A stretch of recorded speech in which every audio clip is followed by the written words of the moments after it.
This subject is a very strong and debatable topic.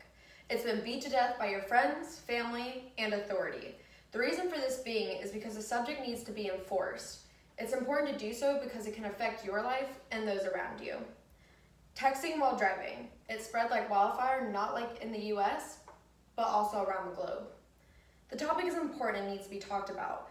You could kill yourself and or somebody else. That's no light matter, to say the least. In fact, what makes me an expert on this topic is that a few years back, my mom had let me drive her car, which she was very persistent on not letting me drive. I went a few houses down and I had looked down at my phone and I had hit the mailbox. Here is an actual photo of what had happened to her mirror. I don't have the photo of the mailbox that came out of the ground, but this is what had happened when I was just going 15 miles per hour a few houses down from my house. Now, I hadn't been going fast, but I couldn't imagine if I was even going 30 plus. Could you? Now let's start with the hard facts. Besides the obvious facts that texting and driving or being distracted while driving is very dangerous, according to the FCC, approximately 9 people die every day by distracted drivers. Not only that, but it injures more than 1,000 people daily in the United States alone. There have been 3,000 people who were killed in 2015 by distracted drivers, according to the National Highway Traffic Safety Administration.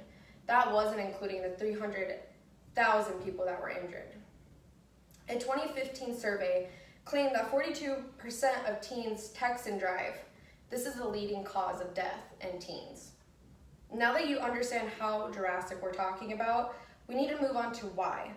People text and drive and still know the dangers about it. So why are they? We have normalized texting and driving. When you have a child, you must show the kid right from wrong, good from bad. We have failed this part as a society. We have taught, not just to the young ones, but to our friends and family, that it's okay to text and drive.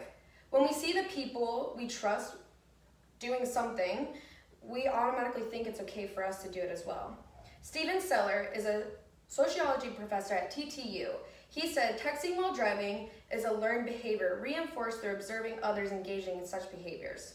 So why continue to do something that puts you at risk and others? A survey in the USA Today showed that 98% of adults confirmed that texting and driving is unsafe. 43 of the 98 do it anyways. Knowing all of this, what can we do to solve this problem that kills so many people? Nothing in your life is going to be more important than a text message. Many surveys told that the number one reason people text and drive is to stay connected.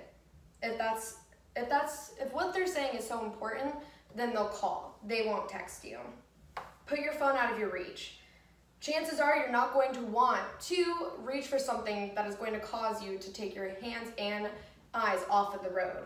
So make sure to put your phone somewhere where you can't reach it easily. Now, you could make the argument that you need it for a GPS. If that's the case, make sure it's mounted to your dashboard so that way you're not putting yourself in danger or others around you.